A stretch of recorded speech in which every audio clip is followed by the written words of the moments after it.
আসসালামু আলাইকুম ওয়া রাহমাতুল্লাহ। সম্মানিত দর্শক শ্রোতা ভাই ও বোনেরা, যারা যেখান থেকে আজকের ভিডিওটি দেখতে আসছেন সবাইকে অসংখ্য অসংখ্য ধন্যবাদ। বন্ধুরা, গুরুত্বপূর্ণ একটি আমল নিয়ে হাজির হয়েছি।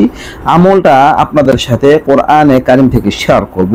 যাদের জেহেন শক্তি দুর্বল, স্মরণ শক্তি দুর্বল, তো স্মরণ শক্তি কিভাবে বৃদ্ধি করা যায়, কোন আমলটা আপনারা করতে পারেন, এই নিয়ে আলোচনা করব। আপনাদের প্রত্যেকের এই ভিডিওটা শেষ পর্যন্ত দেখা দরকার। ইনশাআল্লাহ অনেকটাই উপকৃত হতে পারবেন। বন্ধুরা, কোরআনে কারিমের একটা আয়াত, এই আয়াতটা আপনাদের ফজরের নামাজের পরে 10 বার করে পাঠ করতে হবে। ফজরের নামাজের পরে 10 বার করে প্রতিদিন এই আয়াতটা পাঠ করলে ইনশাআল্লাহ জেহেন শক্তি আল্লাহ তাআলা বাড়িয়ে দিবেন।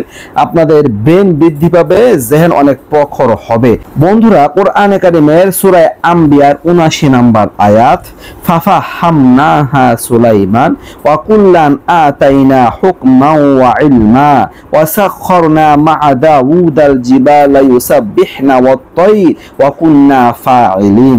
এই আয়াতটা সূরা আম্বিয়া 79 নম্বর আয়াত। ফাফাহামনাহা সুলাইমান ওয়া কুল্লান আতাইনা হুকমান ওয়া ইলমা ওয়া সাখখারনা মা'a দাউদাল জিবালা ইউসাব্বিহনা ওয়াত তায়র ওয়া কুন্না ফাইলিন। প্রতিদিন ফজর নামাজের পরে 10 বার করে এই আয়াতটা যদি কেউ পাঠ করতে পারেন, তার মেধা বৃদ্ধি পাবে, তার পড়া মনে থাকবে, পড়লে তাড়াতাড়ি মুখস্থ হয়ে যাবে।